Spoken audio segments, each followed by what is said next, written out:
کھلے آنکھ صلی اعلیٰ کہتے کہتے، کھلے آنکھ صلی اعلیٰ کہتے کہتے، کھلے آنکھ صلی اعلیٰ کہتے کہتے۔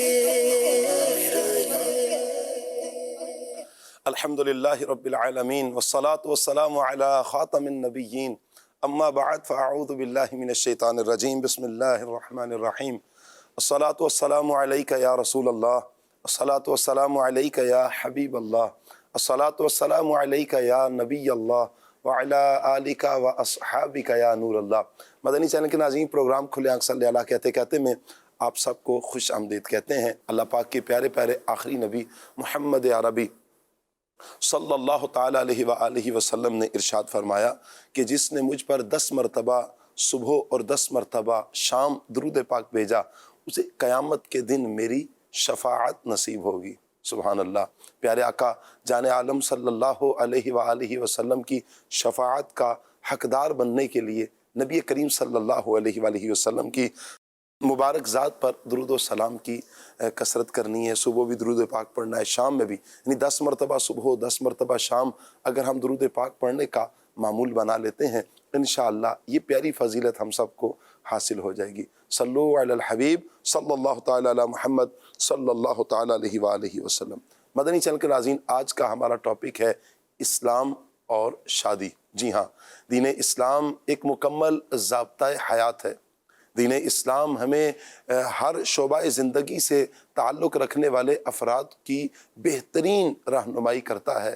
کوئی کسی بھی عہدے پر ہو، کسی بھی منصب پر ہو، کوئی بھی کام کر رہا ہو، دین اسلام بڑے احسن انداز میں، بڑے پیارے انداز میں رہنمائی کرتا ہے۔ اگر ہم شادی کے اس اہم ترین معاملے کو دیکھیں تو دین اسلام اس پر بھی ہماری رہنمائی کرتا ہے۔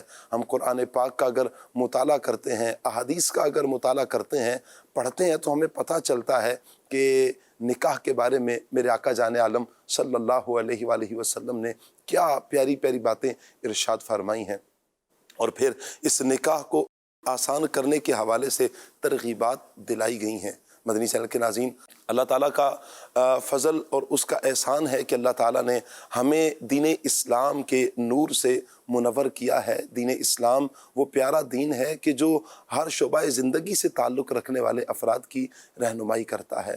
جی ہاں، میرے آقا جان عالم صلی اللہ علیہ وآلہ وسلم کا یہ پیارا فرمان، ان نکاح من سنتی، نکاح میری سنت ہے۔ سبحان اللہ۔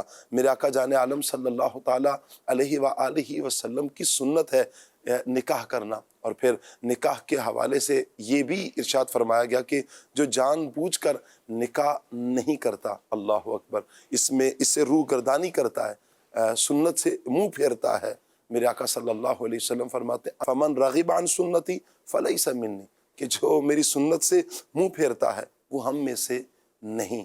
کہیں وعید بھی ہے، کہیں اگر ہم اس کی اہمیت پر غور کریں، نکاح کے مقاصد پر غور کریں، تو ہمیں پتہ چلتا ہے کہ نکاح کے بہت سے مقاصد ہیں۔ ایک تو سب سے پہلا مقصد ہی ہمیں یہ پتہ چلتا ہے کہ نسل انسانی نکاح کے ذریعے ہی آگے بڑھتی ہے۔ پھر انسان کو سکون نکاح کے ذریعے دیا جاتا ہے، ایمان، اللہ اکبر، آدھا ایمان محفوظ ہو جاتا ہے۔ اگر اولاد کی اچھی پرورش کی جائے، یہی اولاد ذریعہ نجات بنتی ہے، یہی اولاد اپنے والدین کے حق میں دعائیں کرنے والی بنتی ہے۔ اس کے بے شمار مقاصد بھی ہیں، فوائد بھی ہیں۔ مدنی چینل کے ناظرین، آج انشاءاللہ ہم اسلام اور شادی اس ٹاپک پر گفتگو کریں گے۔ آپ سے گزارش کریں گے کہ آپ ہمارے ساتھ رہیے۔ انشاءاللہ آج بہت ہی زبردست انداز میں یہ پروگرام اللہ نے چاہا تو آگے چلے گا۔ مفتی دعوت اسلامی مفتی کفیل صاحب ہمارے ساتھ ہوں گے انشاءاللہ، ان سے ہم شرعی سوالات بھی لیں گے، اور بالخصوص آج ہم نکاح کے حوالے سے مفتی صاحب سے ضرور اس ٹاپک پر گفتگو کریں گے۔ آپ کی پیاری پیاری باتیں ہوں گی۔ آئیے مدنی چینل کے ناظرین، مبلغین کو میں دعوت دیتا ہوں، منچ پر تشریف لائیں گے، پھر ہم اپنے سیگمنٹ کی طرف بڑھیں گے۔ پیغام قرآن ہے، کلام بھی سنیں گے، اور انشاءاللہ پھر ہم ٹاپک پر مبلغین سے گفتگو کریں گے۔ آج ہمارے ساتھ کون کون ہوں گے؟ سب سے پہلے تو میں مفتی کفیل صاحب کو دعوت دوں گا۔ مرحبا کہتے ہیں مفتی کفیل صاحب کو، ماشاءاللہ آج ہمیں انہوں نے جوائن کیا، ماشاءاللہ۔ السلام علیکم ورحمۃ اللہ وبرکاتہ، ماشاءاللہ۔ کیسے مفتی صاحب خیریت سے؟ مرحبا مرحبا اہلا وسہلا۔ السلام علیکم ورحمۃ اللہ۔ ظہور شاہ صاحب کی آمد مرحبا، کیا بات ہے شاہ صاحب۔ فصیح الدین بھائی بھی ہمارے ساتھ ہوں گے انشاءاللہ۔ السلام علیکم ورحمۃ اللہ وبرکاتہ۔ ماشاء اللہ، کیسے ہیں فصیح الدین بھائی؟ ٹھیک ہے، مرحبا مرحبا اہلا وسہلا مرحبا۔ اور انشاءاللہ کچھ ہی دیر میں آپ آصف اقبال مدنی صاحب کی بھی زیارت کریں گے۔ آئیے مدنی چینل کے ناظرین سیگمنٹ کی طرف بڑھتے ہیں۔ سیگمنٹ ہے پیغام قرآن۔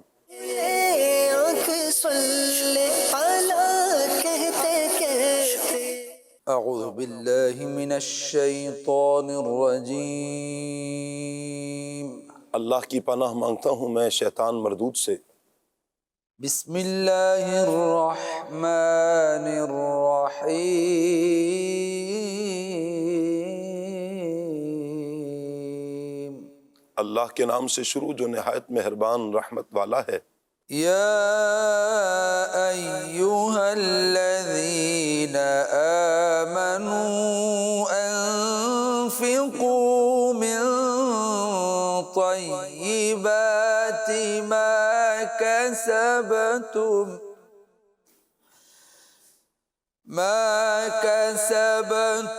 ومما أخرجنا لكم من الأرض ولا تيمموا الخبيث منه تنفقون ولستم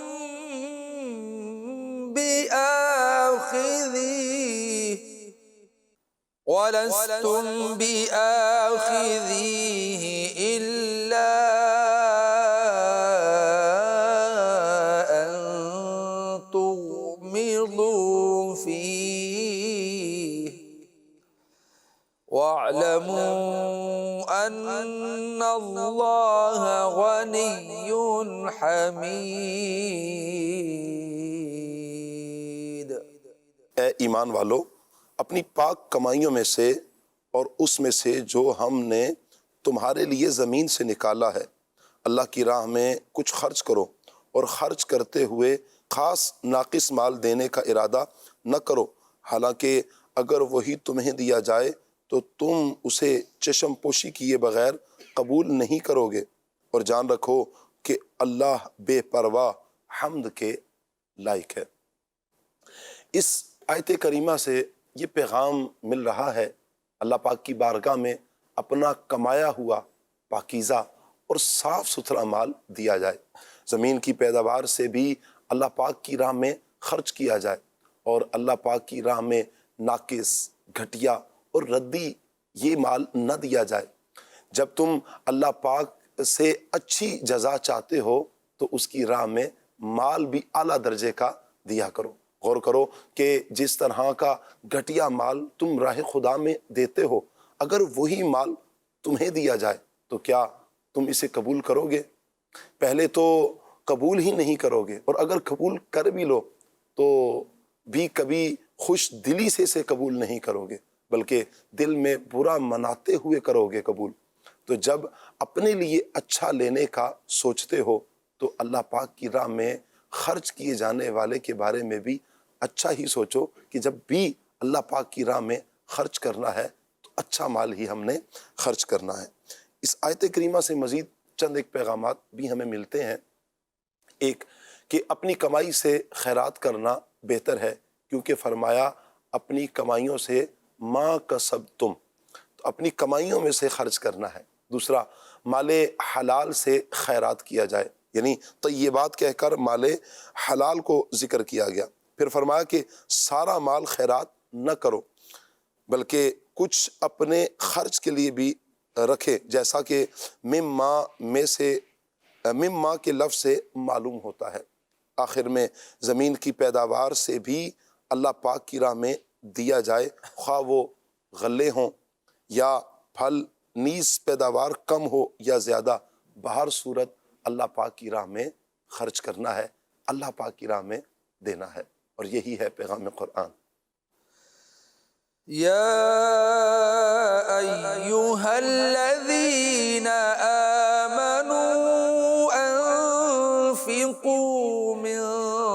طيبات ما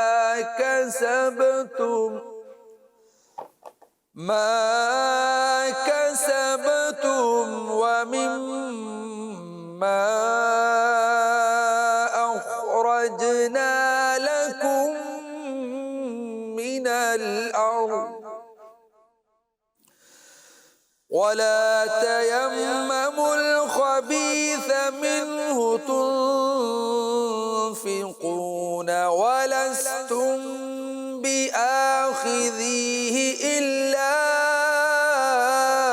أن تغمضوا فيه واعلموا أن الله غني حميد صدق اللہ العظیم.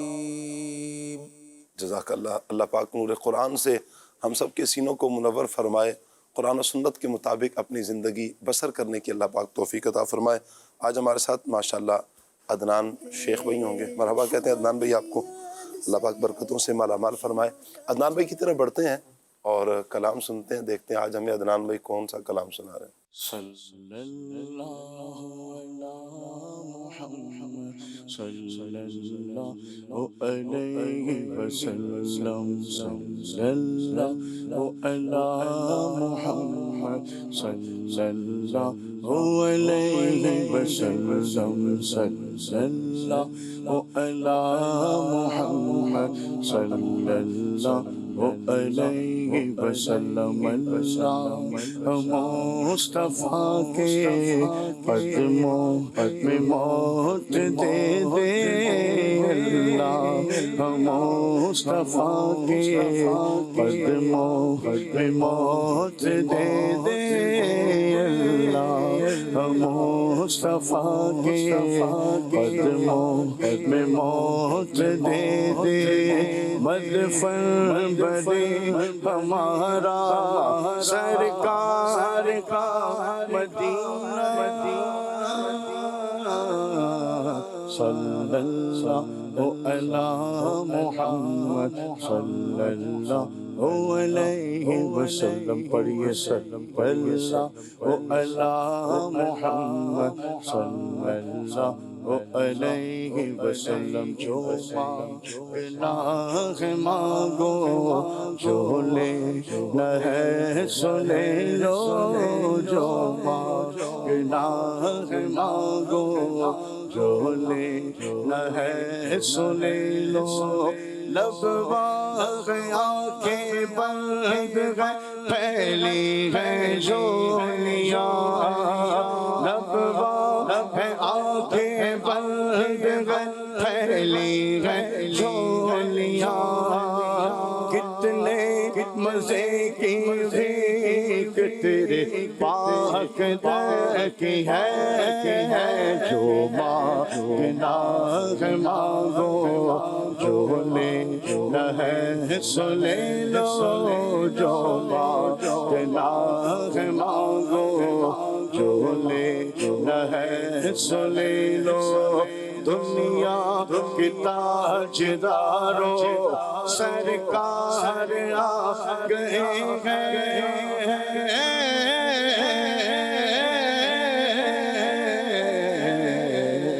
صلی اللہ علی محمد صلی اللہ علیہ وسلم. صلی اللہ علی محمد صلی اللہ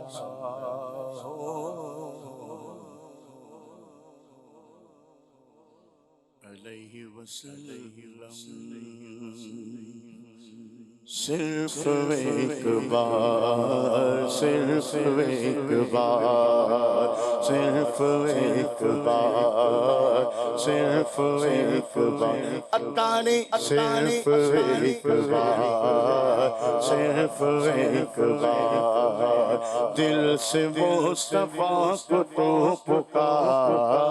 ہوگا بیڑا پار تیرا، ہوگا بیڑا پار تیرا، ہوگا بیڑا پار ہزار بار اٹھیں گے قدم خدا کی طرح ہزار بار اٹھیں گے قدم خدا کی طرح بس ایک بار چلے آؤ مصطفیٰ کی طرف ہوگا بیڑا پار تیرا ہوگا بیڑا پار اتاری ہوگا بیڑا پار تیرا ہوگا بیڑا پار جہاں جہاں بھی گئے وہ کرم ہی کرتے گئے جہاں جہاں بھی گئے وہ کرم ہی کرتے گئے کسی نے مانگا نہ مانگا وہ جھولی بھرتے گئے ہوگا بیڑا پار تیرا ہوگا بیڑا پار اتانی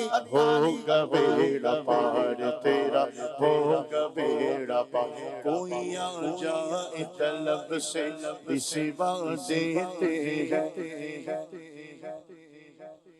کوئی آ جائے طلب سے سوا دیتے ہیں آئے بیمار تو دکھ کی دوا دیتے ہیں آئے بیمار تو غم کی دوا دیتے ہیں سنگ ریزے کوئی مانگے تو دعا دیتے ہیں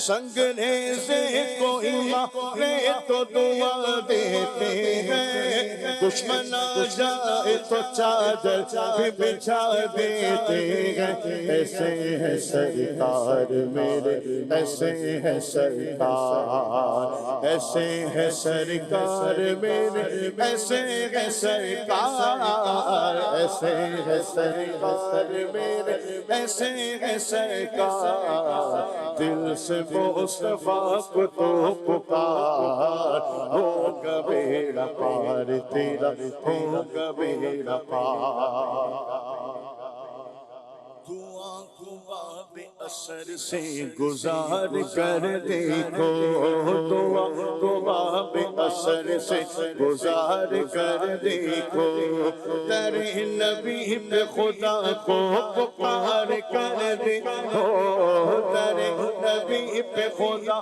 کو پکار کر دیکھو تم ان سے دور ہو لیکن وہ تم سے دور نہیں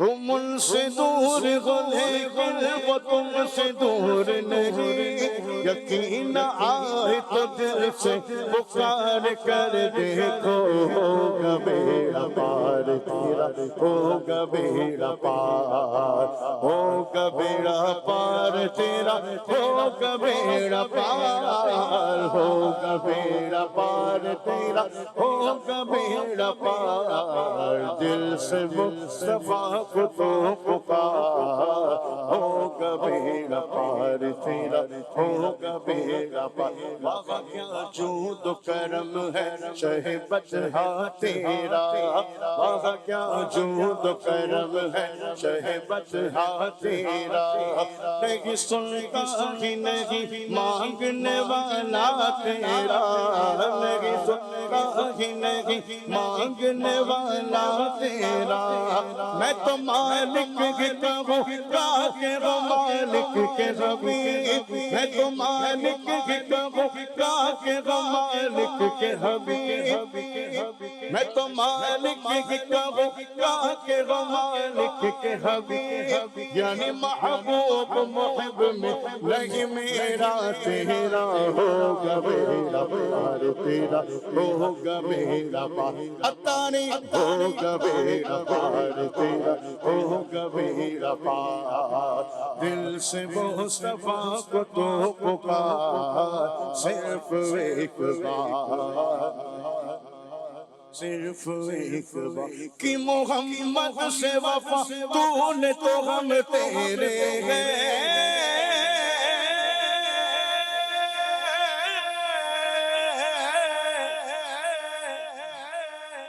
کہ محمد سے وفا تو نے تو ہم تیرے ہیں یہ جگہ چیز ہے کیا لوح قلم تیرے ہیں ہوگا بیڑا پار تیرا ہوگا بیڑا پار ہوگا بیڑا پار تیرا ہوگا بیڑا پار ہوگا بیڑا پار تیرا ہوگا بیڑا پار دل سے مصطفیٰ کو تو پکار صرف ایک بار صرف ایک بار تمہارا نام مصیبت میں جب لیا ہوگا تمہارا نام مصیبت میں جب لیا ہوگا ہمارا بگڑا ہوا کام بن گیا ہوگا ہمارا بگڑا ہوا کام بن گیا ہوگا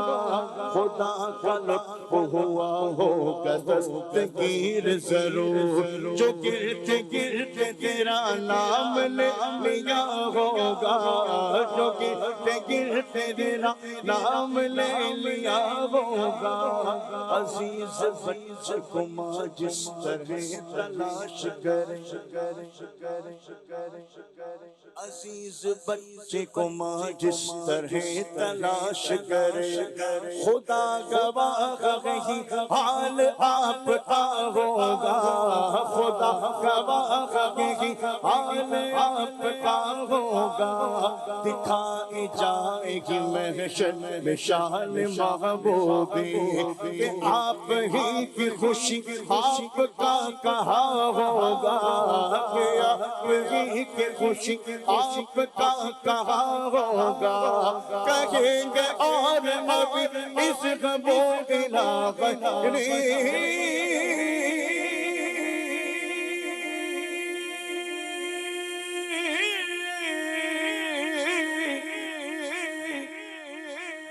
کہیں گے اور نبی اس غبو الہ غیری میرے حضور کے لب پر انا لگا ہوگا بیڑا پار تیرا ہوگا بیڑا پار اتاری ہوگا بیڑا پار تیرا ہوگا بیڑا پار دل سے مصطفیٰ کو تو پکار صرف ایک بار صرف ایک بار مجنون کوئی مثل لیلا ہو نہیں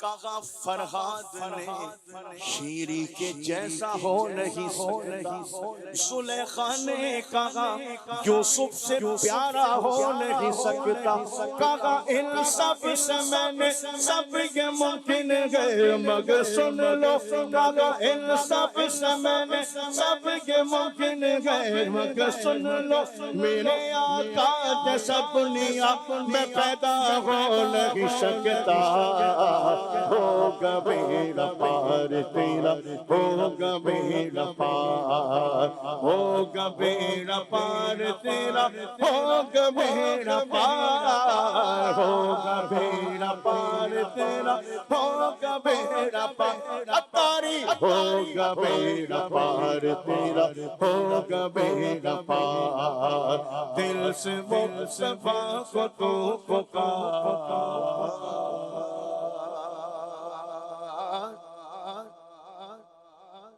ہوگا بیڑا پار سبحان اللہ جی ماشاءاللہ عدنان بھائی نے صبح صبح صحیح انرجی کے ساتھ ہمیں کلام سنایا اللہ پاک برکتیں عطا فرمائے عدنان شیخ بھائی کو خوب سلامتیاں اللہ پاک عطا فرمائے دونوں جہانوں کی بھلائیاں عطا فرمائے مدنی چینل کے ناظرین آج کا ہمارا ٹاپک اسلام اور شادی اسلام اور شادی کے حوالے سے ہم مبلغین سے بھی گفتگو کریں گے سب سے پہلے مفتی صاحب کی طرف بڑھتے ہیں مفتی صاحب قرآن و حدیث میں شادی کی اہمیت کو کس انداز میں کس طرح بیان کیا گیا اور کیا بیان کیا گیا شادی کی اہمیت پر بسم اللہ الرحمن الرحیم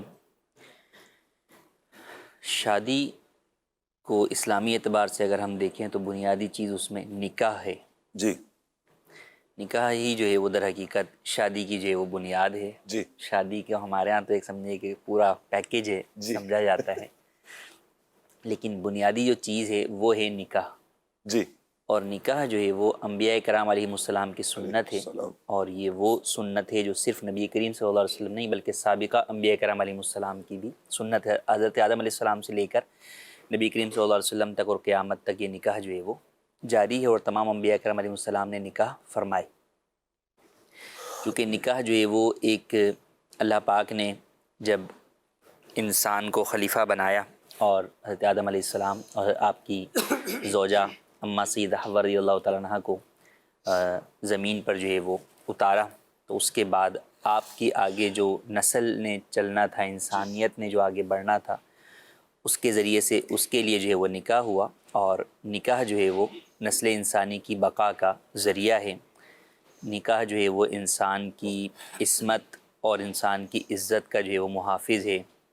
نکاح کے ذریعے سے انسان جو ہے وہ معاشرے میں بے راہ روی سے جو ہے وہ بچ جاتا ہے۔ جی اسی لیے حدیث کے اندر جو ہے وہ نکاح کو جو ہے وہ نصف ایمان بھی قرار دیا گیا، اور ترغیب دلائی گئی کہ جو ہے وہ اپنے جو ہے وہ ماتحت جو تمہارے غلام ہیں، پہلے دور میں جب غلام کا رواج تھا، غلام اور باندیوں کا، تو فرمایا کہ ان کے بھی جو ہے وہ نکاح جو ہے وہ کر دو، جی اور نکاح کر دو، اللہ کریم جو ہے وہ انہیں اپنے فضل سے غنی کر دے گا۔ لوگوں کے ذہنوں میں یہ ہوتا تھا کہ یہ غلام ہے یا یہ باندی ہے، تو اگر اس کا نکاح کر دیں گے تو یہ تو پھر کہاں سے کھلائے گا پلائے گا، جی تو اس پہ فرمایا گیا کہ جو ہے وہ اللہ کریم جو ہے وہ اپنے فضل سے انہیں غنی کر دے گا۔ واہ تو یوں اس سے یہ پتہ چلا کہ معاشرے کے اندر نکاح کی جو ہے وہ ایک ایسی اہمیت ہے کہ دینی اعتبار سے بھی اور دنیاوی اعتبار سے بھی جی ہر معاشرے کے اندر کسی نہ کسی طریقے سے یہ چیز وجود کے اندر تو اس کا وجود پایا جاتا ہے، جی چاہے وہ آسمانی مذاہب ہیں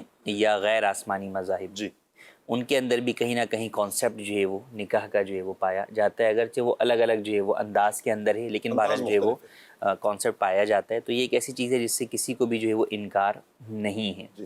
اب بات یہ ہے کہ دین اسلام نے جو اس کی تعلیمات دی ہیں، ان چیزوں کو پیش نظر رکھ کر اگر نکاح کیا جائے تو جہاں ایک یہی عمل انسان کے لیے ثواب کا ذریعہ بن جاتا ہے اور اس کے دین اور اس کی عزت کا حفاظت کا ذریعہ بن جاتا ہے، وہیں معاشرے کے اندر جو ہے وہ ایک اچھائی اور ایک بہتری لانے کا بھی جو ہے وہ سبب بن جاتا ہے۔ جبکہ اس کے برعکس اگر جو ہے وہ فقط جو ہے وہ ان اسلامی تعلیمات کو فراموش کر کے جو ہے وہ اس راستے کی طرف بڑھا جائے تو وہ چیز جو ہے وہ انسان کو ان تمام اچھائیوں سے اور بھلائیوں سے جو ہے وہ محروم کر دیتی ہے۔ جی جزاک اللہ مفتی صاحب، اللہ پاک آپ کو جزائے خیر عطا فرمائے۔ اچھا آصف بھائی، ایک مسئلہ ہے کہ بچے کچھ چاہتے ہیں، والدین کچھ سوچ رہے ہیں۔ بچے کہتے ہیں جی ہمارا رائٹ ہے، ہمارا حق ہے، ہم نے زندگی گزارنی ہے، جی تو ہمیں پسند کی شادی کی ہمیں اجازت دی جائے۔ والدین کہتے ہیں کہ ہم نے زندگی گزاری ہوئی ہے، تم ابھی ہماری عمر کو نہیں پہنچے، تو اس حوالے سے یہ بتائیں کہ جب یہ والا معاملہ کسی گھر میں ہوتا ہے، اچھا دونوں طرف دیکھا جائے تو والدین چونکہ تجربہ کار ہیں، انہوں نے دیکھا ہے، زمانے کو دیکھا ہوا ہے، وہ اپنی جگہ پر فیصلہ کر رہے ہوتے ہیں یہ ٹھیک نہیں ہے تم یہاں پر نہیں کرو۔ دوسری طرف بچہ کہہ رہا ہوتا ہے کہ میں نے اپنی زندگی گزارنی ہے۔ تو اسلام پسند کی شادی کے حوالے سے ہماری کیا رہنمائی کرتا ہے؟ بسم اللہ الرحمن الرحیم۔ سب سے پہلے تو یہ پروپیگنڈا جو کیا جاتا ہے کہ اسلام پسند کی شادی کے خلاف ہے، یہ غلط ہے، صحیح، یہ غلط ہے، کیونکہ اللہ تعالیٰ ارشاد فرماتا ہے فَانْكِحُوا مَا طَابَ لَكُم مِّنَ النِّسَاءِ، کہ نکاح کرو جو عورت تمہیں پسند ہو اس سے۔ تو پسند کی شادی کے یعنی کہ جو پروپیگنڈا کیا گیا کہ اسلام پسند کی شادی کے خلاف ہے، اچھا یہ سراسر قرآن کے اس حکم کے خلاف ہے۔ اللہ اکبر، فَانْكِحُوا مَا طَابَ لَكُم مِّنَ النِّسَاءِ، یہ اللہ تعالیٰ نے حکم دیا ہے کہ تم جو ہے وہ جو عورت تمہیں پسند ہو اس سے نکاح کرو۔ اب بات یہ ہے ثاقب شاہ صاحب کہ پسند کی جو شادی ہے اس کا طریقہ کار اسلامی ہونا چاہیے، اس کا جو انداز ہے وہ اسلامی ہونا چاہیے۔ اب کوئی اگر پسند آ گیا، اس میں یہی ہے کہ اپنے والدین کو راضی کر لیں، جی ان کے سامنے وہ رشتہ پیش کریں، اور یہی تعلیمات نبوی ہیں۔ واہ، نبی کریم صلی اللہ تعالی علیہ وسلم کے سامنے جب سیدہ خدیجہ رضی اللہ تعالیٰ عنہ کا رشتہ آتا ہے جی تو آپ نے اپنے بڑوں کے سامنے رکھا واہ، کہ جو میرے بڑے ہیں کیا بات وہ ہے، اس رشتے کو دیکھیں گے، اور ان کی رضا کے ساتھ، ان کی رضامندی کے ساتھ میں یہ نکاح کر لوں گا۔ تو چنانچہ نبی پاک علیہ السلام نے وہ معاملہ نکاح کا جو پیغام تھا اس کو اپنے بڑوں کے سامنے رکھا، تو بڑوں نے تو خوشی اس سے منظور کیا، کیونکہ بڑوں نے دیکھا کہ رشتہ اچھا ہے، جی یہ رشتہ اچھا ہے، اور جو رشتہ آیا ہے اس میں چونکہ دین جو ہے وہ غالب ہے، دینداری غالب ہے، اس میں یعنی کہ وہ جو جس خاتون کا رشتہ آیا ہے وہ بڑی عفت مآب خاتون ہیں، وہ ایک شریف زادی ہیں، اچھے ان کے معاملات ہیں، شب و روز ان کے اچھے ہیں، پاکیزہ زندگی گزارنے والی ایک خاتون ہیں۔ تو جب بڑوں نے اس چیز کو دیکھا تو رشتے کو منظور کر لیا۔ اسی طرح ہمارے اسلاف کو ہم دیکھتے ہیں کہ ان کا بھی یہی انداز رہا۔ جی ہمارے جنگ کہتے ہیں اچھا اسے، جی، تو یہاں کی ایک بڑی عظیم ہستی ہیں اور بلکہ عالمی شہرت یافتہ شخصیت ہیں، سلطان العارفین کہا جاتا ہے اور زبدۃ المتقین کہا جاتا ہے، آپ کو سلطان الاولیاء بھی کہا جاتا ہے، سخی سرور سلطان باہو رحمت اللہ تعالی علیہ۔ آپ کے سامنے بھی حاکم شہر کا رشتہ آتا ہے، تو آپ نے بھی فرمایا کہ ہم اپنے والدین کی رضامندی دیکھوں گا، اور والدین کی رضامندی ہوگی تو میں بھی جو ہے وہ راضی ہوں۔ اس میں بات یہی ہے کہ چونکہ آج کل سوشل میڈیا کا دور ہے، جی اور پھر اس میں جو ہے وہ لوگ ناجائز دوستیوں کے بندھن میں بندھ جاتے ہیں، اور پھر وہ خواب دیکھ رہے ہوتے ہیں۔ بات یہ ہے کہ دماغ میں فقط ایک ہی چیز چل رہی ہوتی ہے، جو خواہشات ہیں انسانی ان کا غلبہ ہوتا ہے، معلوم نہیں خاندان کیسا ہے، لوگ کیسے ہیں، اور چال چلن کیسا ہے سامنے والے کا۔ تو ان سب چیزوں کو جو ہمارے بڑے ہوتے ہیں، وہ تو بعض اوقات بعض ایسے بھی لوگ ہوتے ہیں شاہ صاحب کہ جو بڑے ہوتے ہیں وہ ایک ملاقات میں پہچان لیتے ہیں کہ یہ جو سامنے والے افراد ہیں، خاندان ہیں، یہ جو لوگ ہیں کیسے ہیں، ان کا رہن سہن کیسا ہے، ان کا انداز کیسا ہے۔ اور اگر ایک ہی ملاقات میں نہ بھی سمجھ آئے تو وہ کچھ ملاقاتوں میں جان جاتے ہیں کہ سامنے والے لوگ کون ہیں۔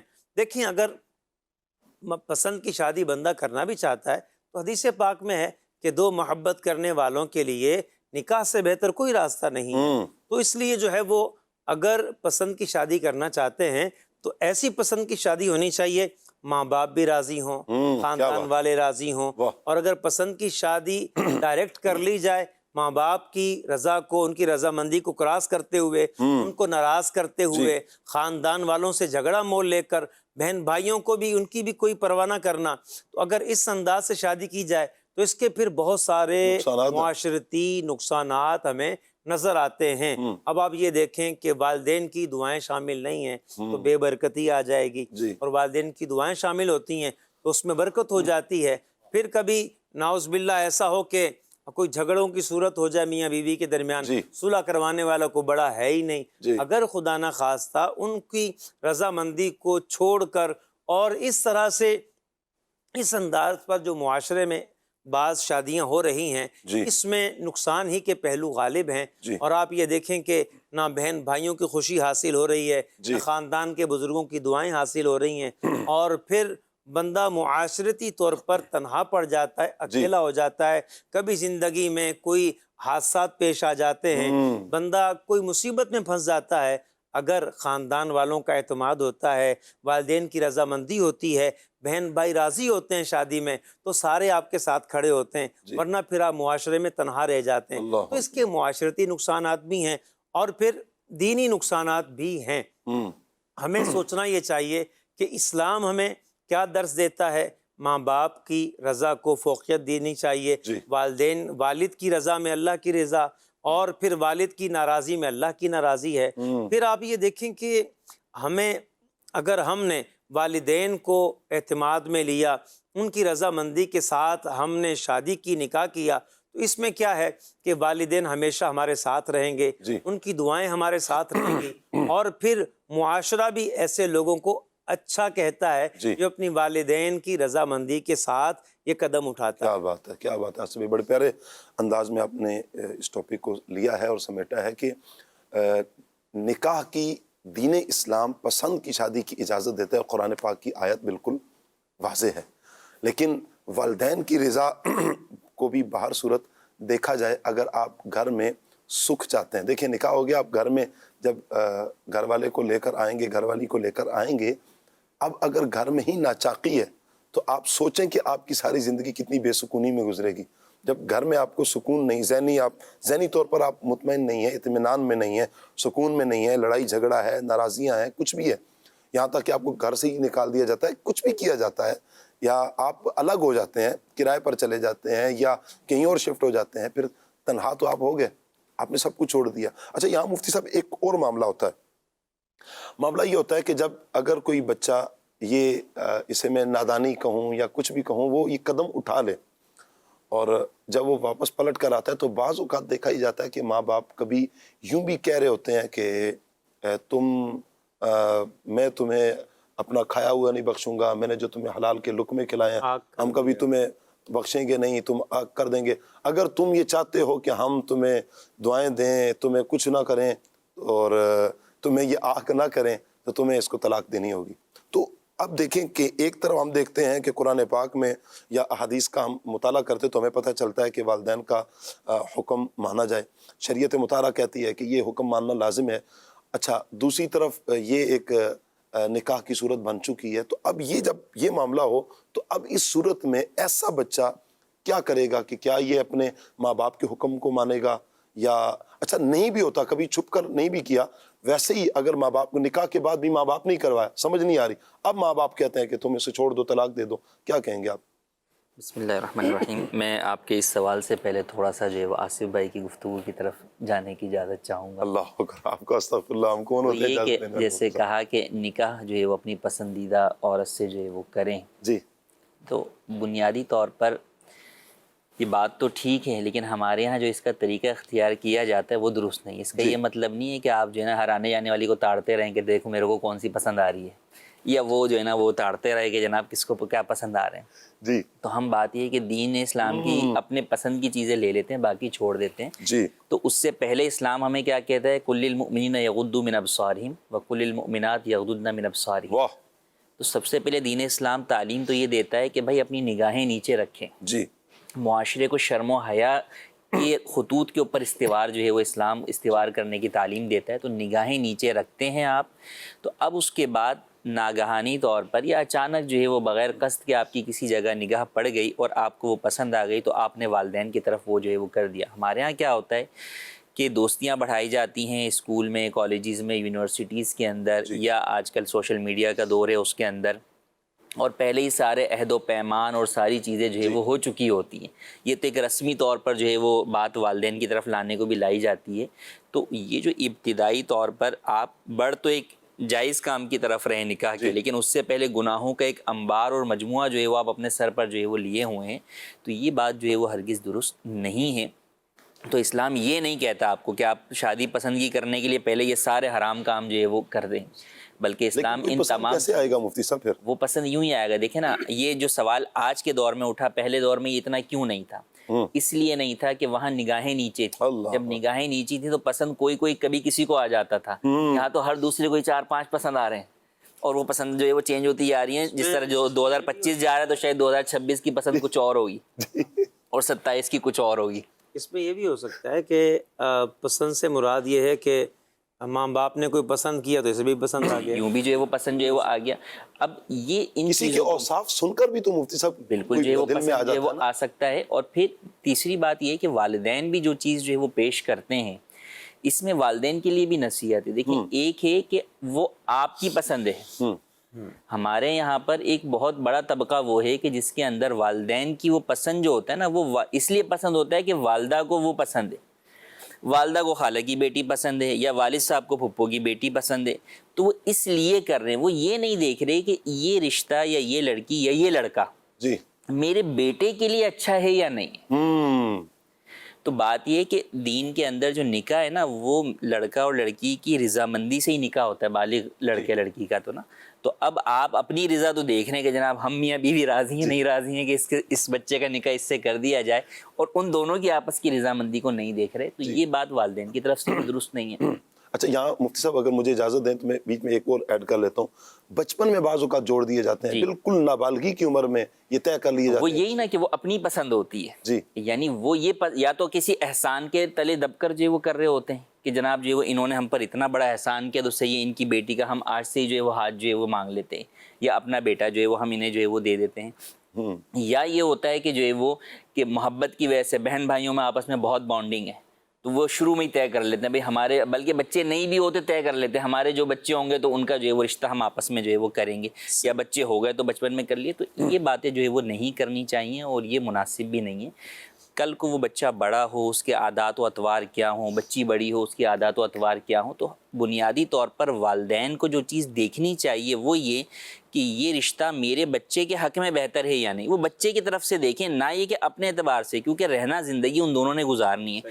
اب وہ یہ دیکھ رہے ہوتے ہیں کہ بھئی یہ جو ہے نا وہ ساس یہ دیکھ رہی ہوتی ہے کہ یہ میرا کتنا جو ہے وہ سپورٹ کرے گی, یا گھر میں مجھے کتنی جو ہے وہ میری خدمت جو ہے وہ کرے گی, یا جو ہے نا وہ سسر یہ دیکھ رہا ہوتا ہے کہ جناب جو ہے وہ میرے جو ہے وہ کاروباری تعلقات جو ہے وہ لڑکی کی فیملی والے کے ساتھ جو ہے وہ کیا ہیں. تو یہ جو کانسیپٹ ہیں یا جو ہمارے والدین کا جو ہمارے معاشرے کے اکثر والدین کا یہ جو ذہن ہے یہ درست نہیں ہے. اس طرح آپ جب ڈاکٹر کے پاس جاتے ہیں تو آپ کیا دیکھتے ہیں, ڈاکٹر کو آپ یہ کہتے ہیں کہ یار میرے پیشنٹ کے حق میں جو علاج بہتر ہے آپ وہ کریں. جی ایسا ہی ہے. یہی چیز آپ کو یہاں دیکھنی چاہیے کہ آپ کوئی بھی رشتہ اپنے اولاد کے لیے اگر کہیں سے بھی آیا ہے بغیر کسی دباؤ میں, احسان ان کا آپ کے اوپر ہے ٹھیک ہے, لیکن آپ اس احسان کا بوجھ جو ہے وہ اپنی اولاد پہ کنورٹ نہ کریں. اولاد کو ان کو جینے کا حق دیں اور ان کی جو جگہ مناسب ہے وہاں پر رشتہ کریں. اور اس سے بڑھ کر نقصان وہاں ہوتا ہے جہاں پہ ناپسندیدگی والی جگہ پر رشتہ کر دیا جاتا ہے اور والدین بزید ہوتے ہیں. تو معاشرے کے اندر دونوں طرح کے جو ہے وہ سمجھیں کہ یہ کم پائے جاتے ہیں, لیکن ایسے بھی افراد ہوتے ہیں جو اولاد والدین کے آگے جو ہے نا وہ کہتے ہیں بھائی ٹھیک ہے ہمیں پسند تو نہیں ہے یا ہمارے لیے مشکل ہے یہاں پہ رشتہ, لیکن اب اماں ابا کہہ رہے ہیں اب ہم کیا کریں. وہاں پھر آگے ان کی اپنی فیملی کا گزارا یہ بہت مشکل جو ہے وہ ہو جاتا ہے. تو لہٰذا یہ 2-3 پہلو ہیں ہمارے معاشرے میں پسند کی شادی کے. تو ان تمام معاملات میں افراط و تفریط سے بچتے ہوئے جہاں لڑکا لڑکی ہیں انہیں بھی جو ہے وہ اس چیز کے اندر جو ہے وہ دین اسلام کی جو تعلیمات ہیں اس کو پیش نظر رکھنا چاہیے, اور جہاں جو ہے وہ والدین ہیں انہیں بھی چاہیے کہ اپنے بچوں کے لیے رشتے کے انتخاب کے اندر جو ہے وہ بہتر جگہ کا انتخاب کریں. وہ چاہے برادری میں ہو, چاہے برادری سے باہر ہو, چاہے آپ کے قریبی رشتہ دار ہوں, چاہے باہر دور کے جو ہے وہ رشتہ دار ہوں. تو ان تمام چیزوں کے اندر جو چیز بنیادی ہے اس چیز کو دیکھیں. اب جیسے دین اسلام نے بنیادی چیز کیا دی کہ بھئی آپ جو دینداری کی بنیاد پر کریں.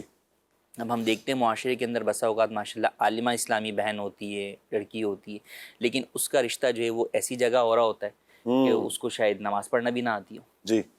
کیوں ہو رہا ہوتا ہے جناب؟ اس لیے ہو رہا ہوتا ہے کہ وہ جو ہے وہ کماتا اچھا ہے, اس کی سرکاری نوکری ہے, ٹھیک ہے. تو والدین جو ہے وہ مستقبل جو ہے وہ سیو کرنے کے اعتبار سے دیکھ رہے ہوتے ہیں. تو مال ہی مستقبل سیو نہیں کرتا, مال تو جھٹکے کے اندر چلا جاتا ہے. امیر جو ہے وہ فقیر جو ہے وہ بن جاتا ہے. لیکن ایسا ہو جو امیری اور غریبی کے اندر آپ کی بیٹی کے سکھ دکھ کے اندر جو ہے وہ شریک. تو ان چیزوں کو جو ہے وہ پیش نظر رکھتے ہوئے رشتہ کرنا چاہیے. اب جو دوسرے آپ کا جو سوال تھا کہ اگر کوئی بھی ایسا قدم اٹھا لے تو دیکھیں والدین کو چاہیے کہ پھر ایسی صورت کے اندر یہ اس صورت میں بھی جب کوئی قدم اٹھا لے, اور یہ اس صورت میں بھی کہ جب آپ کو دکھ رہا ہو کہ آپ کے روکنے کے باوجود بھی وہ قدم روک نہیں رہے, تو اس وقت بھی عافیت اسی میں ہے کہ آپ جب شرعی کوئی پرابلم نہ ہو. بسا اوقات ہوتا ہے کہ شرعی اعتبار سے وہاں نکاح جائز ہی نہیں ہوتا, تو وہ تو ایک الگ بات ہے, وہاں تو پھر آپ کو اپنا ہاتھ پیچھے کھینچنا ہی پڑے گا. لیکن جہاں ایسا نہیں ہے, آپ کو دکھ رہا ہے, آپ نے ہر طرح سمجھا کے دیکھ لیا, لیکن اب وہ یہ کہتا ہے کہ بھئی آپ نہیں مان رہے تو میں خود جا کے کر لوں گا. اب وہ خود ہی جو ہے وہ کودنے کو تیار ہے, آپ والدین کو دکھ رہا ہے کہ بھئی جو ہے وہ یہاں پہ اس کے لیے نقصان دہ ہوگا, تو پھر بہرحال آپ کو ہاتھ رکھ دینا چاہیے کہ اس کے اندر آپ کی عزت بچ جاتی ہے. باپ ہو کے مفتی صاحب میں اپنے بیٹے کے آگے ہار مان جاؤں؟ بالکل. قربانی تو دیکھیں اولاد کے لیے آپ کھلونوں پہ نہیں دیتے تھے. اللہ اکبر. جب کھلونوں پہ قربانی دے دیتے تھے, جیب میں پیسے نہیں ہوتے تھے, اپنی چپل لینے کے پیسے نہیں ہوتے تھے, آپ اولاد کے لیے کھلونا لینے کے لیے اپنی چپل کے پیسے قربان کر دیتے تھے. تو یار آج اگر وہ اپنی زندگی کے لیے, کیونکہ دیکھیں آپ کا بھی ڈاؤٹ ہی ہے نا کہ یہ رشتہ صحیح نہیں ہے, اس کے برعکس بھی ہو سکتا ہے, اور بسا اوقات ہو بھی جاتا ہے, صحیح بھی نکل جاتا ہے. ٹھیک ہے, آپ بیک گراؤنڈ دیکھ رہے ہوتے ہیں, یقیناً بیک گراؤنڈ میٹر کرتا ہے, فیملی میٹر کرتا ہے, لیکن بسا اوقات ایسا ہوتا ہے وہ لڑکی یا لڑکا ہی جو ہے وہ بالکل ان سب سے جدا ہوتا ہے. تو لہٰذا اگر شرعی اعتبار سے کوئی خرابی نہیں ہے، آپ اچھے طریقے سے آپ نے سمجھا لیا، جی پھر بھی وہ جو ہے وہ اس چیز کے اوپر راضی نہیں ہو رہا، اور آپ کو دکھ رہا ہے اگر میں منع کروں گا تو یہ پھر بھی اپنی مرضی سے کر لیں گے، جی تو پھر آپ کو بہرحال جو ہے وہ اس کے اندر ان کا ساتھ دے دینا چاہیے۔ اس میں یہ ہوگا کہ آپ کا مان رہ جائے گا، جی اور کل کو پھر آپ اگر کسی چیز کے اندر اسے جو ہے وہ سمجھائیں گے تو وہ یہ سمجھے گا کہ ہاں یار میرے والدین جو ہے وہ بہرحال مشکل وقت کے اندر میرے ساتھ کھڑے ہوئے تھے۔ جی تو اس چیز کو جو ہے وہ پیش نظر رکھیں، اور جب قدم اٹھا ہی لیا ہے تو اب بہرحال شرعی کوئی وجہ نہ ہو تو قطع تعلقی جو ہے وہ اس بنیاد پر کہ اس نے اپنی پسند کی جگہ پر شادی کر لی، میری بات مانی نہیں، تو اس کے لیے ہمیشہ زندگی بھر کے لیے قطع تعلقی کر لینا، اس کی ہرگز جو ہے وہ اجازت نہیں ہے۔ والدین کو چاہیے کہ پھر ایسی صورت میں دل بڑا کر کے جو ہے وہ قبول بھی کریں، اور جہاں تک طلاق کی بات ہے تو طلاق کا مشورہ دینا یہ بھی درست نہیں، صحیح اور اس مشورے کے اوپر عمل کرنا بھی جو ہے وہ اولاد کے اوپر لازم نہیں۔ ٹھیک ہو گیا مفتی صاحب، آپ کے لیے تقریباً کالز کے ذریعے کوئی 10 سے 11 سوال آ چکے ہیں، ایس ایم ایس بھی آئے ہوئے ہیں، کمنٹس بھی آئے ہوئے ہیں۔ میں چاہوں گا کہ آپ ہماری رہنمائی فرماتے جائیں۔ اس سے پہلے کہ ہم مفتی صاحب کی کالز کی طرف جائیں، میں چاہوں گا فصیح الدین بھائی، آپ کچھ جو شوہر کی ذمہ داریاں ہیں، جو ذمہ داریاں عائد ہوتی ہیں، وہ کیا کیا ذمہ داریاں ہیں؟ شادی ہو گئی ہے، اب آ گئے ہیں، گھر میں لے کر آ گیا، تو اب بنیادی طور پر کیا کیا ذمہ داریاں عائد ہوتی ہیں، کیا فرمائیں گے؟ شوہر جب بیوی کو گھر پر لے کر آ گئے ہیں، نکاح ہو گیا ہے، جی تو ایسی صورت میں اب شوہر کو بیوی کے نان نفقے کا جو کھلانا پلانا ہے اس کا خیال رکھنا ہے۔ پھر شرعی نفقہ یعنی کھانا پینا، جو ایک رہائش دینی ہے گھر میں اور کھلانا پلانا ہے، وہ عورت جیسا کوشش کرنی ہے شوہر کو کہ جیسے گھرانے سے وہ خاتون آئی ہیں، جی وہ لیڈیز آئی ہیں، ویسی ہی کوشش کر کے ان کو کھانا وغیرہ کا اس کا انتظام کرنا ہے، اور کمپرومائز کرنا ہے۔ شوہر کو اللہ نے حاکم بنایا ہے تو وہ حاکمیت اپنی اس طرح ظاہر نہیں کرنی ہے کہ وہ آرڈر کی صورت میں ہو، بلکہ کمپرومائز کرتے ہوئے ساتھ چلنا ہے، اور ان چیزوں کا خیال رکھتے ہوئے شوہر زندگی گزارے گا تو انشاءاللہ زندگی اچھی گزر جائے گی۔ مفتی صاحب، نان نفقے میں کیا کیا آتا ہے؟ ایک بنیادی جو ہے وہ ضروریات زندگی انسان کی ہیں، تو دیکھیں عورت کا نفقہ جو ہے وہ یعنی خرچ جو ہے وہ شوہر پر لازم ہوتا ہے، جی جس کے اندر اس کا کھانا ہے، اس کے کپڑے ہیں اور اس کی رہائش ہے۔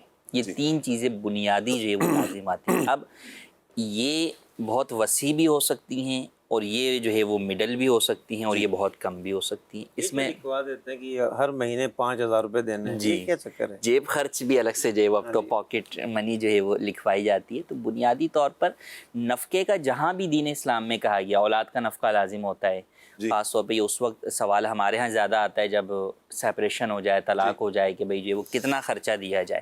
تو خرچہ پیسوں کے اندر دینا ضروری نہیں ہے، ٹھیک ہے وہ اگر آٹا پہنچا دے اور جو بھی کھانا بنانے کا سامان ہے وہ سارا چیزیں پہنچا دیتا ہے تو وہ کافی ہے، راشن پہنچا دیتا ہے۔ تو اسی طریقے سے کپڑے کے اندر کپڑوں کے پیسے دینا ضروری نہیں ہے، وہ کپڑے جا کر جو ہے وہ دلوا دے یا جو لا کر جو ہے وہ دے دے۔ اسی طرح رہائش کے لیے الگ سے بولے رہائش کے کرایہ دے، نہیں، وہ اگر کوئی جگہ ہی اس کو پرووائڈ کر دیتا ہے، ایک کمرہ جس کے اندر جو ہے وہ مکمل طور پر پرائیویسی جو ہے وہ عورت کو حاصل ہو، تو یہ چیزیں دلا کر شوہر جو ہے وہ نفقہ بیوی کا جو ہے وہ ادا کرے گا جو لازم ہے۔ عورت کے نفقہ جو ہے وہ کبھی بھی عورت کے اوپر اپنا نفقہ لازم نہیں ہوتا، عورت کا نفقہ جو ہے وہ جب تک اس کی شادی نہیں ہوتی تو اس کے باپ پر لازم ہوتا ہے، اور شادی کے بعد جو ہے وہ اس کے شوہر کے اوپر جو ہے وہ لازم ہوتا ہے۔ اگر شوہر کا انتقال ہو جائے تو بعد میں یہی نفقہ جو ہے وہ اولاد کے اوپر بھی بسا اوقات جو ہے وہ لازم جو ہے وہ ہوتا ہے، جبکہ عورت کا اپنا مال جو ہے وہ نہ ہو۔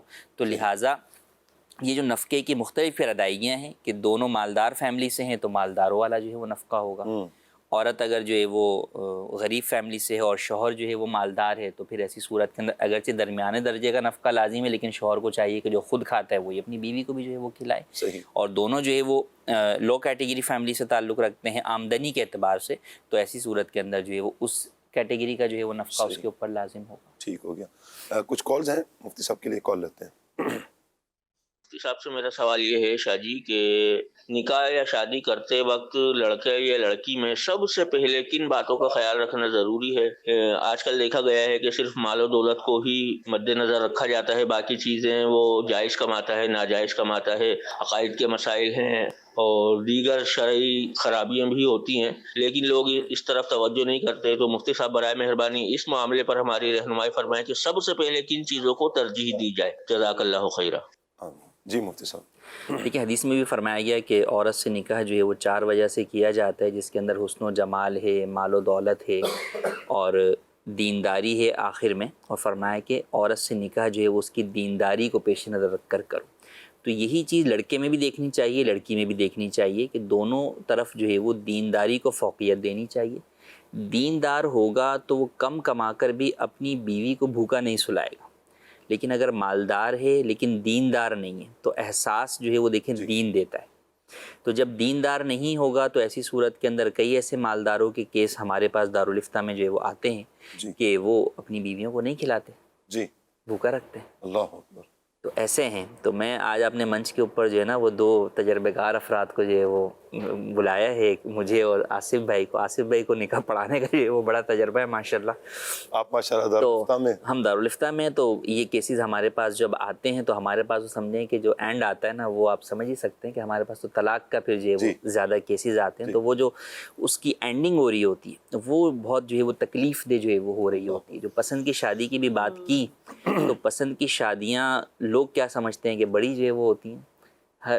آپ یوں سمجھیں کہ پسند کی شادیوں کے کئی کیسز ہمارے پاس وہ آتے ہیں جو دوسرے مہینے تیسرے مہینے طلاق ہو جاتی ہے، سال بعد طلاق ہو جاتی ہے. اللہ اکبر اللہ اکبر. تو وہی یعنی میں خود ان سے یہ پوچھ رہا ہوتا ہوں کہ بھئی آپ کی پسند کی شادی تو کیا ہو گیا؟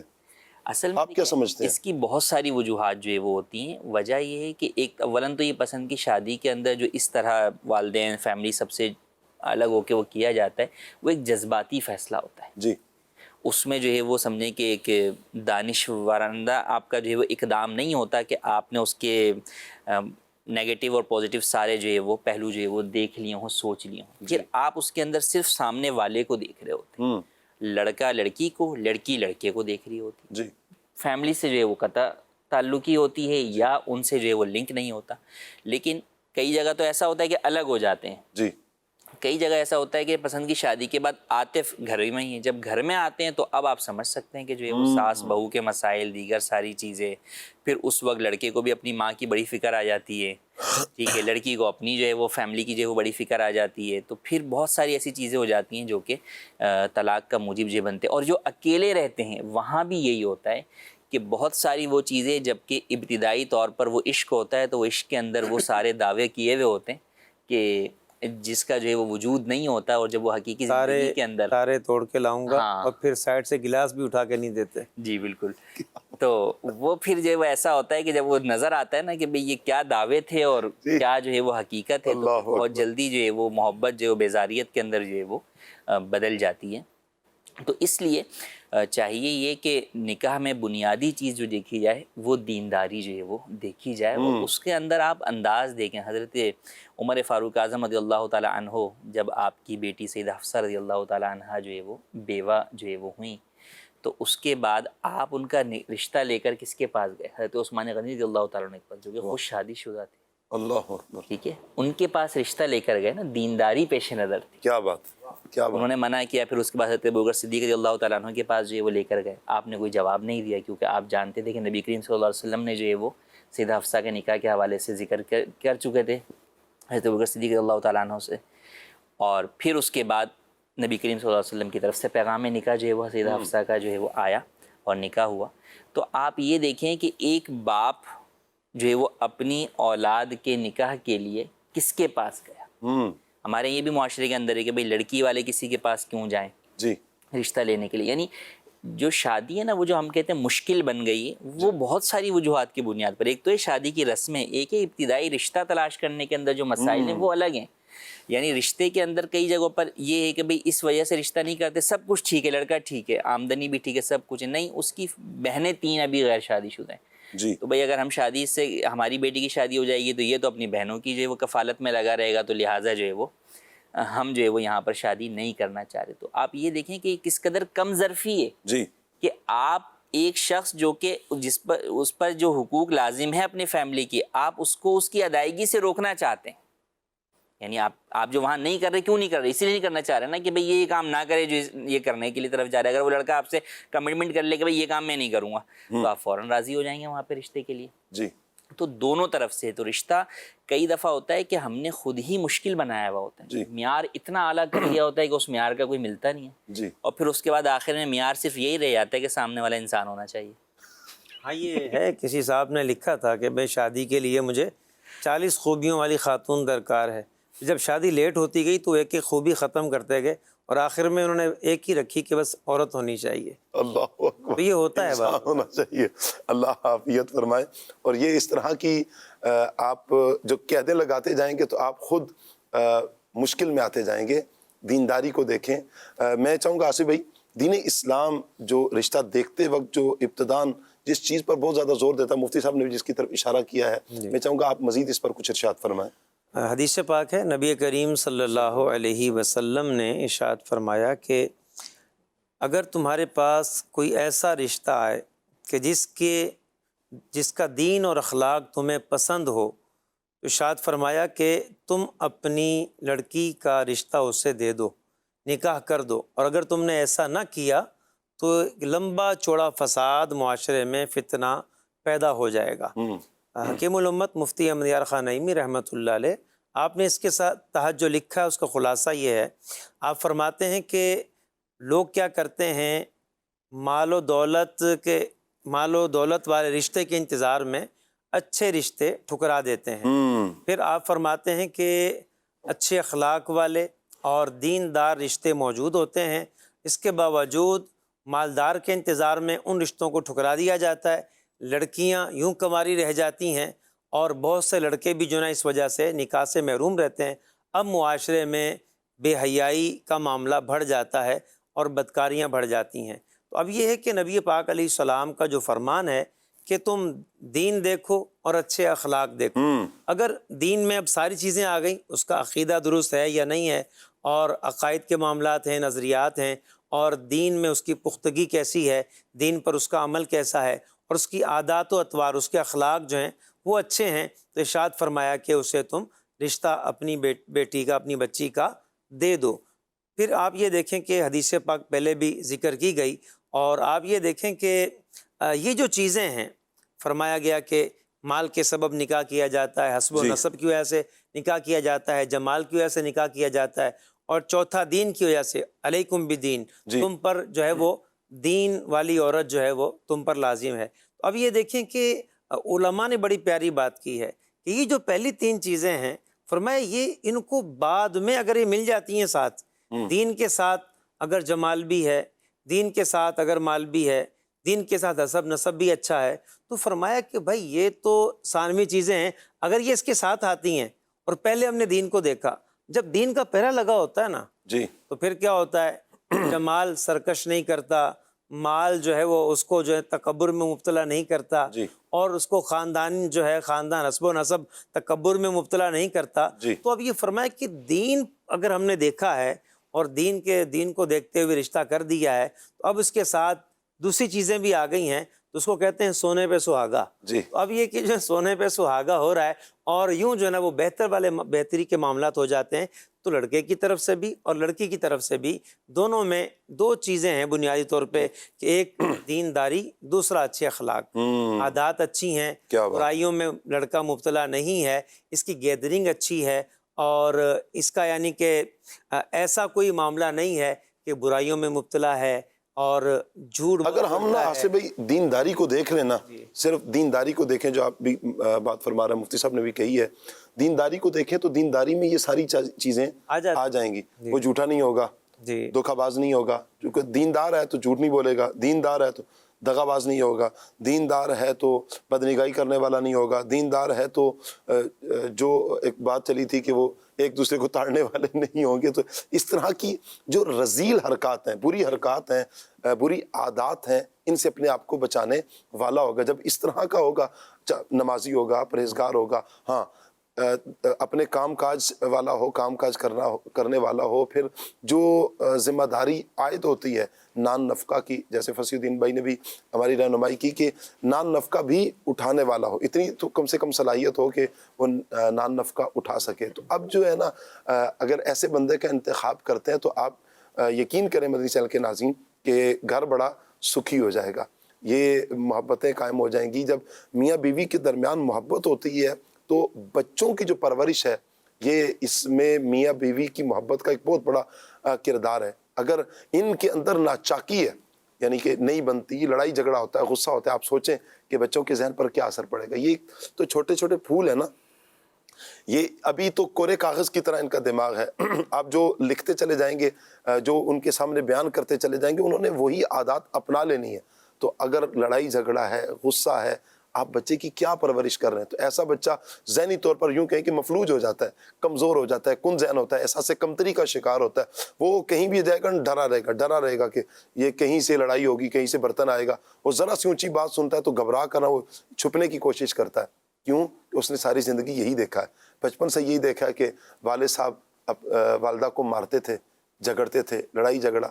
یہ اگر چیزیں ہیں نا تو اسے نکالیں. جب دینداری کا انتخاب کیا جاتا ہے تو وللہ الحمد ایک دوسرے کے حقوق کا لحاظ رکھا جاتا ہے، خیال کیا جاتا نے ہے. فرمایا نا کہ جی اولاد کے جو حقوق ہیں، جی فرمایا اس کا پہلا حق یہ ہے کہ آنے والی اولاد کے لیے نیک خاتون کا انتخاب کرے. کیا بات ہے. اچھی عورت کا انتخاب یہ اپنی آنے والی اولاد کے حقوق میں سے ایک حق بیان فرمایا ہے. اس لیے انتخاب اچھا ہونا چاہیے. انتخاب اچھا ہونا چاہیے. چلیے جی ایک اور کال لیتے ہیں. آپ کی کالر کیا کہہ رہے ہیں؟ میرا نام ذیشان ہے. شاہ صاحب آپ کیسے ہیں؟ خیریت سے ہیں؟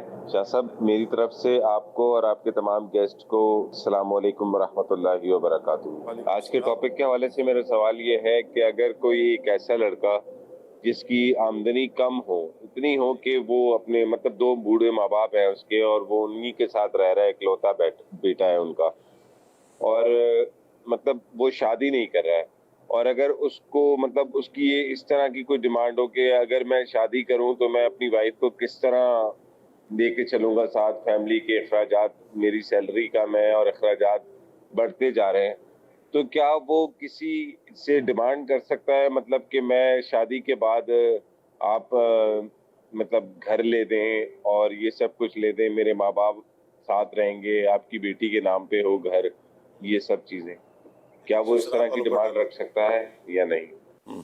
کیا کہیں گے مفتی صاحب؟ دیکھیں بنیادی طور پر نکاح کرنے کے حوالے سے جو اسلام کی تعلیمات ہیں اس میں یہ ہے کہ نکاح آپ کے لیے اسی وقت درست ہوگا جب کہ آپ کم از کم بیوی کے نان نفقے کی ادائیگی پر قادر ہوں.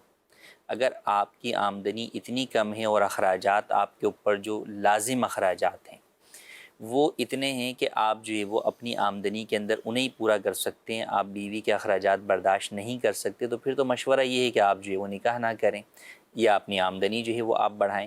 لیکن اس آمدنی کے بڑھانے کے اندر بھی کئی دفعہ یہ ہوتا ہے لوگوں کے ذہنوں میں کہ ایک نکاح کے بھی جو اخراجات ہوتے ہیں وہ لوگوں نے بہت زیادہ جو ہے وہ شادی کے بعد کے اخراجات بھی بڑھائے ہوئے ہوتے ہیں. جی سامنے لڑکی والوں کی طرف سے بھی مطالبے اسی ٹائپ کے ہوتے ہیں، خود اپنے طور پہ بھی ہمارے ذہن میں جو ہے وہ ہوتا ہے. حالانکہ کم خرچ کے اندر بھی زندگی گزارنے کے مختلف طریقے جو ہے وہ موجود ہوتے ہیں جن کو اختیار بندہ جو ہے وہ کر سکتا ہے کہ اس کے اندر اسراف بھی نہ کرے اور کنجوسی بھی نہ کرے.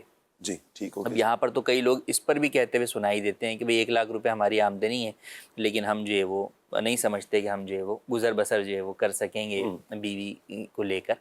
تو کئی دفعہ ایسا ہوتا ہے کہ بظاہر وہ زیادہ وہ سمجھ رہے ہوتے ہیں. اگر واقعی ایسا ہے کہ جتنا ہے اس کے اندر نہیں ہے، کوئی اور سپورٹ بھی اس کو جو ہے وہ نہیں ہے، والدین کا مال ہوتا ہے بسا اوقات، تو اگر وہ مال والدین کا ہے اور وہ اس کے ذریعے سے والدین کے اخراجات پورے ہو سکتے ہیں تو ان سے اس کی ادائیگی جو ہے وہ کرے. بہرحال یہ ان سے مطالبہ کرنا سسرال والوں سے یہ تو مناسب جو ہے وہ نہیں ہے. بعض صورتوں میں تو خیر ناجائز بھی ہو سکتا ہے یہ لیکن یہاں مطالبہ. جو سوال کیا گیا اس میں تو والدین کے پاس بھی کچھ نہیں ہے نا، جی بیٹے کی کمائی پر چل رہے ہیں. ہاں، تو پھر ایسی صورت کے اندر یہی ہے کہ یہ جو ہے وہ اپنی آمدنی بڑھانے کے لیے جو ہے وہ کوشش کریں اور پھر اپنی آمدنی پر ہی جو ہے وہ اپنی بیوی جو ہے وہ اپنے گھر جو ہے وہ لے کر آئیں. یوں سسرال والوں کی طرف جائیں گے تو اس کے اندر جو ہے وہ اولاً تو یہ مطالبہ مناسب نہیں ہے اور پھر یہ کہ بہرحال یہ چیز آگے جو ہے وہ ان کے لیے زندگی گزارنے میں یا شادی شدہ زندگی کو چلانے کے لیے بہت زیادہ جو ہے وہ مسائل جو ہے وہ کریٹ کرے گی، تو اس لیے اس چیز سے بچنا چاہیے. ٹھیک ہو گیا جی. اگلی کال دیجیے جی. میں حافظ محمد اسماعیل